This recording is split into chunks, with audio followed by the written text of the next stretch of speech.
Lock out मतलब तालाबंदी, lock out मतलब तालाबंदी।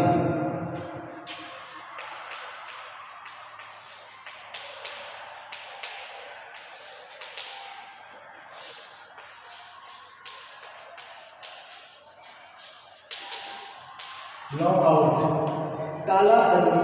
देखिए हड़ताल और तालाबंदी दो अधिकार हैं, लेकिन दोनों के अलग अलग अधिकार हैं, इसलिए हड़ताल के साथ तालाबंदी बढ़ाई जाती है। ठीक, लॉक आउट और स्ट्राइक दोनों क्या है, साथ साथ चलते हैं, लेकिन दोनों एक दूसरे के पूरक हैं। पूरक है कह सकते हैं कि मतलब दोनों को अलग अलग, दोनों के लॉक आउट कौन करेगा और हड़ताल कौन करता है, ये दो अलग अलग चीजें हैं। ठीक है, किसको इनका अधिकार प्राप्त है ये अलग है, लेकिन दोनों पैरेलल चलती है, साथ चलती है। यदि हड़ताल आपको बढ़ा दिया गया है तो तालाबंदी बढ़ाना आवश्यक है, और इसके बाद हड़ताल के बारे में बताएंगे, तालाबंदी के बारे में बताएंगे। ठीक है, अंतर भी बताया जाएगा इसका, ठीक क्या अंतर होता है। तो आज क्या है, आज हम तालाबंदी पढ़ रहे हैं। तालाबंदी में लॉकआउट क्या है उसको बताया जाएगा। ठीक, तो ये हम क्या पढ़ रहे हैं, Indian dispute act IDA 1947, Indian dispute act 1947 की धारा 2L में, सेक्शन 2L हिंदी में क्या होगा, 2L में। ठीक है, 2L में क्या है, तालाबंदी की परिभाषा दी हुई है।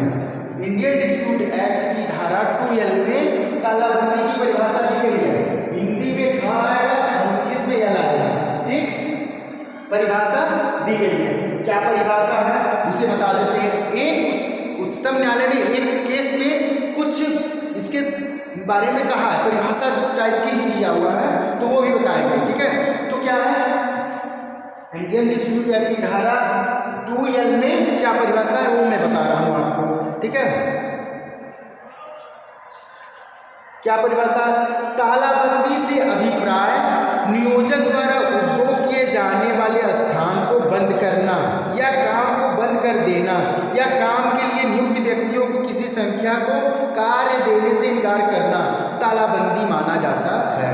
मतलब क्या है, ठीक है, तालाबंदी से क्या अभिप्राय है कि मतलब किसी नियोजक द्वारा, ठीक है, किसी नियोजक द्वारा काम को बंद कर दिया जाना, ठीक है, काम को बंद कर दिया जाना, या काम को लंबित कर दिया जाना, या जो कार्य करने आए हैं उन्हें नियोजन में रखने से इनकार कर देना, जो कार्य करने आए श्रमिक उनको नियोजन में रखने से इनकार कर देना, ये तालाबंदी होती है।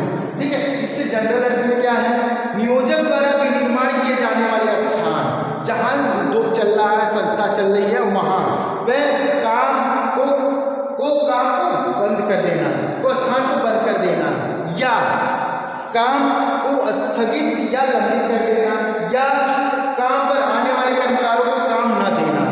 ठीक है, तो ये नियोजक द्वारा कर्मकार को नियोजन से रखने से इनकार करना तालाबंदी है। मतलब क्या है, हड़ताल किसे प्राप्त है, हड़ताल का अधिकार किसे प्राप्त है, श्रमिकों को। श्रमिक हड़ताल पर जाते हैं ताकि वो अपनी बात नियोजक से मनवा सके, और यदि श्रमिक हड़ताल पे हैं या श्रमिक मनमाना मान रहे हैं तो नियोजक का क्या अधिकार हो गया, वो तालाबंदी कर सकता है, या जो आए हैं उन्हें काम पर न रखे, या नियोजन का जो कार्यभार स्थगित कर दे। ये अस्थायी होता है, कुछ दिनों के लिए होता है। ठीक, तो मतलब अब क्या देखिए, दो चीजें निकल के आई, हड़ताल किसका अधिकार है, श्रमिकों का अधिकार है, और तालाबंदी किसको है, तालाबंदी किसका अधिकार है, तालाबंदी नियोजक का है। मतलब नियोजक चाहे तो वो इस अधिकार का प्रयोग करके श्रमिकों को काम करने से रोक सकता है, या कुछ समय के लिए स्थगित कर सकता है, या नियोजन को जो श्रमिक आ रहे हैं उनको नियोजन में रखने से इनकार कर सकता है। ये सारी चीजें किसको प्राप्त है, तालाबंदी किसे प्राप्त है, तालाबंदी मतलब नियोजक को प्राप्त है, इंडस्ट्री उद्योग चलाने वाले व्यक्ति को ये प्राप्त है, या संस्था में जो है उसे प्राप्त है। ठीक, ये 2L में हो गया। अब क्या है, इसके आवश्यक तत्व क्या है, इसके तालाबंदी के आवश्यक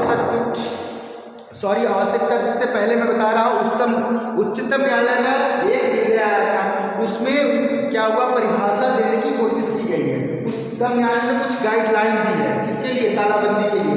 तो केस का नाम है केयर बेटा एस्टेट।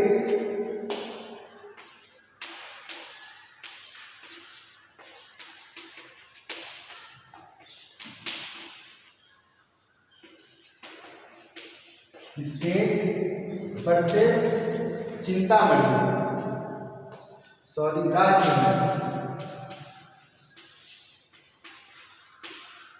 राजमणि। इस बात को सुप्रीम कोर्ट ने केयर बेटा एस्टेट वर्सेस राजमणि, इस केस में सुप्रीम कोर्ट ने कुछ गाइडलाइंस दिए हैं, किसके लिए, तालाबंदी के लिए। ठीक है, तालाबंदी के लिए लॉ आउट के लिए क्या है, कुछ गाइडलाइंस दिए हैं। क्या गाइडलाइंस है, पहला है कार्य स्थान का बंद करना अथवा किया जाना। जो कार्यस्थल पे, जो कार्यस्थल है उसका क्या होता है, नियोजक द्वारा बंद किया जाना। नियोजक का ही अधिकार है, मैं पहले ही बता चुका हूँ, तालाबंदी किसका अधिकार है, नियोजक का। नियोजक द्वारा क्या होता है, कार्य का बंद किया जाना, पहला हो गया। दूसरा क्या हुआ, काम को लंबित करना। देखिए ये एग्जैक्ट परिभाषा के ही थ्रू आ रही है, जो परिभाषा में दी हुई है वही सुप्रीम कोर्ट ने भी गाइडलाइन दी है। काम को लंबित करना मतलब कोई काम श्रमिकों को क्या करना, कुछ समय के लिए तालाबंदी करके बाहर निकाल देना, ताकि वो हड़ताल पे गए हैं और उनकी जो अनुचित मांग है, मनमानी मांग है, उसे रोका जा सके। ठीक, अगला क्या है, काम करने के लिए उद्यत कर्मकारों को काम देने से इनकार करना। जो काम करने के लिए वैध श्रमिक हैं उनको क्या करना, काम देने से इनकार कर देना। ठीक, तो जैसा कि मैं पहले ही बता चुका हूँ, हड़ताल किसका अधिकार है, हड़ताल श्रमिकों का अधिकार है। श्रमिक हड़ताल द्वारा अपनी नियोजक से क्या करते हैं, अपनी बात मनवाते हैं। ठीक, कि मेरी ये मांगे मानी जाए। ठीक, और इस तालाबंदी किसका अधिकार है, तालाबंदी किसका है, नियोजक का है। जो उद्योग चला रहा है उसका अधिकार है कि वो अपने श्रमिकों को चाहे तो काम पे बंद कर दे, या कंपनी पे ताला लगा दे, या कंपनी को जो काम करने आए उन्हें कह दे कि जाइए आप अब यहाँ आपकी सेवा समाप्ति है। ठीक, ये सारी चीजें नियोजक का है। ठीक, जब श्रमिक हड़ताल पर जाते हैं तो नियोजक क्या करता है, नियोजक उनकी बातों को नहीं मानता है तो श्रमिक क्या करते हैं, हड़ताल पर जाते हैं। और जब हड़ताल पर श्रमिक जाते हैं तो उनकी मनमानी मांग को बंद करने के लिए, मनमानी मांग को खत्म करने के लिए नियोजक क्या करता है, तालाबंदी कर देता है। तो अब सब जो श्रमिक है या कर्मकार है उनको लगता है कि अब मुझे काम नहीं मिलेगा, तो क्या करते हैं, भागते हैं, तो टूटते हैं। नियोजक हड़ताल को या श्रमिक के मनमाने मांग को तोड़ने के लिए तालाबंदी करता है। तो जब रोजी रोटी की बात आती है तो बहुत से लोग टूट जाते हैं।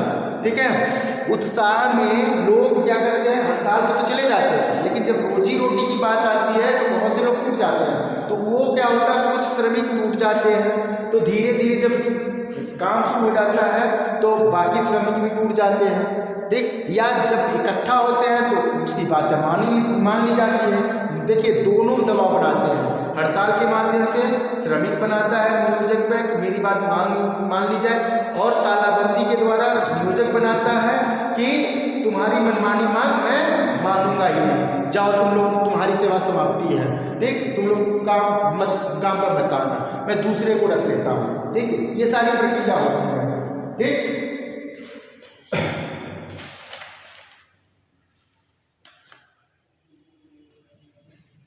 अब क्या है, हड़ताल, देखिए तालाबंदी और हो गया, हड़ताल कब अवैध मानी जाएगी।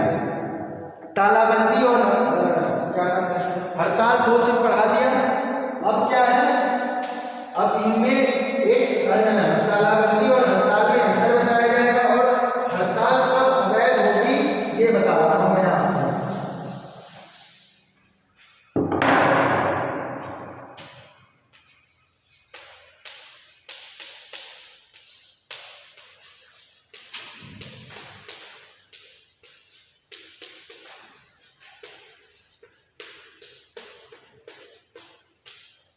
हड़ताल कब अवैध होगी? तो हम क्या पढ़ते हैं, इंडियन डिस्प्यूट एक्ट औद्योगिक विवाद अधिनियम 1947 की धारा सेक्शन 22 और 23, सेक्शन 22 और 23 में हम देखते हैं हड़ताल कब अवैध होगी बताया गया है।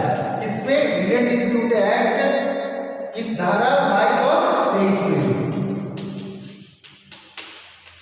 धारा 22 और 23 में क्या बताया गया है कि हड़ताल कब अवैध होगी। मतलब आप हड़ताल करेंगे लेकिन हड़ताल पे जाने से पहले कुछ फॉर्मेलिटीज हैं जो आपको पूरी करनी होगी, ठीक है, मतलब कर्मकारों को पूरी करनी होगी। यदि ऐसा नहीं करते हैं तो वो हड़ताल अवैध मानी जाएगी कानून की भाषा में, ठीक है, कानून की भाषा में वो हड़ताल अवैध मानी जाएगी। तो पहली रिक्वायरमेंट क्या है, पहली है कि यदि हड़ताल पर जा रहे हैं, यदि कर्मकार हड़ताल पर जा रहा है तो वो क्या करेगा, 6 सप्ताह पूर्व नियोजक को क्या है नोटिस देगा, एक नोटिस देगा, क्या देगा कि मैं अब ये मेरी बातें नहीं मानी जा रही, यदि आपने ये बातें नहीं मानी तो मैं हड़ताल पर जाऊंगा, हम लोग हड़ताल पर जाएंगे, ठीक है। तो अब ये नोटिस कितने 6 सप्ताह पूर्व, और उसके बाद क्या होगा, और 6 सप्ताह पूर्व यदि नोटिस आपने दे दिया तो 14 दिन के अंदर हड़ताल पर नहीं जाएंगे, ठीक है, ठीक है, 14 दिन के अंदर हड़ताल पर नहीं जाएंगे। यदि 14 दिन के अंदर हड़ताल पर चले गए तो ये हड़ताल अवैध हो जाएगा, ठीक है, नोटिस के 14 दिन बाद। दूसरा क्या है,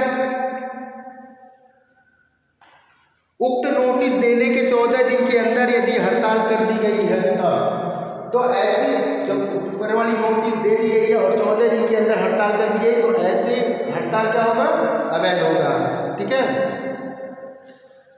तीसरा क्या है, जब वो नोटिस के हड़ताल की उल्लिखित तिथि से पूर्व ही काम बंद कर दिया गया हो, आप उनको रिक्वायरमेंट है 6 सप्ताह की नोटिस और 14 दिन के अंदर नहीं जाना है, ठीक, नोटिस दिया और 14 दिन के अंदर चले गए हड़ताल पर तो अवैध हो जाएगी।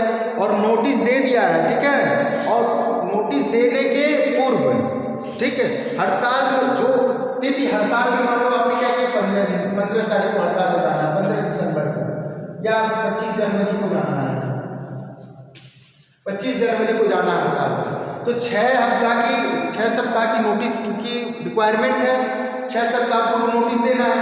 और यदि उक्त तारीख 25 तारीख के पहले ही आप हड़ताल पर चले गए, ठीक है, तब भी ये हड़ताल अवैध माना जाएगा, ठीक, या उसके पहले आपने काम बंद कर दिया, ठीक है, तो क्या होगा, अवैध माना जाएगा। चौथा, समझौता बोर्ड के समक्ष लंबित कार्यवाही के दौरान या उसकी समाप्ति के 7 दिन के अंदर हो। यदि कोई विवाद आपका चल रहा है, श्रमिक और नियोजक का विवाद चल रहा है और समझौता बोर्ड के सामने है, ठीक है, देखो बहुत से विवाद ऐसे होते हैं जो समझौता बोर्ड के सामने श्रमिक और वो ले जाते हैं, ठीक है, आगे आप पढ़ेंगे श्रम न्यायालय में और समझौता बोर्ड जब पढ़ेंगे, ठीक है, तो उसमें बताया जाएगा। तो क्या है कि यदि समझौता बोर्ड के मामले कोई मामला चल रहा है कोई, ठीक है, और समझौता बोर्ड की कार्यवाही के समाप्ति के 7 दिन के भीतर समझौता बोर्ड ने इस पर डिसीजन दे दिया या नहीं दिया, ठीक है, आज दिया और 7 दिन के भीतर आप चले गए हड़ताल पर, तो ऐसा हड़ताल अवैध होगा, ठीक। नेक्स्ट, श्रम न्यायालय अधिकरण और राष्ट्रीय अधिकरण के समक्ष संबंधित विवाद पर लंबित कार्यवाही की अवधि और इसके पंचाट दिए जाने के दिन से 2 माह के व्यतीत होने से पूर्व ही काम बंद कर देना।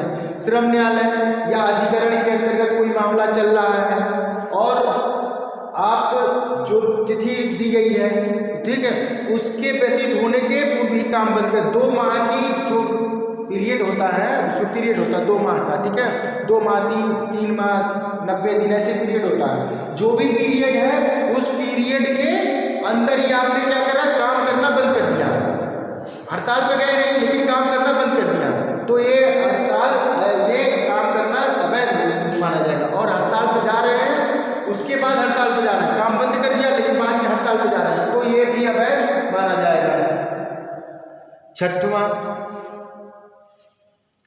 पंचाट या समझौता क्रियान्वित है तो उससे संबंधित किसी भी मामले को लेकर हड़ताल करना अवैध कार्य होगा। यदि कोई समझौता पंचाट या समझौता अधिकारी के समक्ष कोई मामला पेंडिंग है तो उस बात को लेके ही हड़ताल पर चले गए आप। अभी तो समझौता पेंडिंग है लेकिन उस बात को लेके ही आप चले गए हड़ताल पर, तो क्या होगा? ऐसा हड़ताल अवैध होगा। ठीक है। एक दिन से अधिक की प्रतीक हड़ताल अवैध होगी। नियमतः प्रतीक हड़ताल एक दिन से अधिक की नहीं होनी चाहिए। ये प्रतीक हड़ताल होता है मतलब दिखने वाला, ठीक है, जैसा है दिखाना है, तो प्रतीक हड़ताल मतलब हम एक दिन के जा रहे हैं तो एक दिन से ज्यादा यदि प्रतीक हड़ताल हो गया, ठीक है, तो वो भी अवैध माना जाएगा। ठीक है। टोकन स्ट्राइक, प्रतीक हड़ताल को टोकन स्ट्राइक कहते हैं। बिना किसी पूर्व सूचना के काम बंद कर देना अवैध हड़ताल होगा। बिना किसी सूचना के काम को बंद कर देना, हड़ताल पे जाना है तो उसकी सूचना देना है और बिना किसी सूचना के, जैसे कि नियोजक को आपने कोई सूचना ही नहीं दी और आप क्या करें, काम को बंद कर दिए और उसके बाद हड़ताल पर चले गए, तो ऐसा हड़ताल अवैध होगा।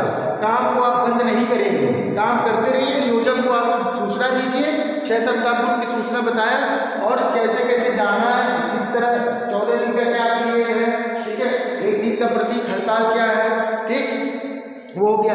यदि इसके पूर्व जो आपको जाना है, हड़ताल पे जाना है, लेकिन उसके पूर्व बिना सूचना के ही काम बंद कर दी और हड़ताल पे चले गए, ठीक है, काम बंद करने की भी सूचना देना पड़ता है कि हम आज से काम बंद कर देंगे। उसमें जो नोटिस होती है उसमें लिखा होता है कि हम इस तारीख को काम बंद कर देंगे और इस तारीख तक हड़ताल पर चले जाएंगे। यदि ऐसी सूचना आपने नहीं दी है तो क्या होगा, ऐसा हड़ताल अवैध होगा। ऐसे हड़ताल को अवैध घोषित किया जाएगा। ठीक है। आज के लिए इतना ही। अगली बार मैं आपको पढ़ाऊंगा सेक्शन 23 और सेक्शन 23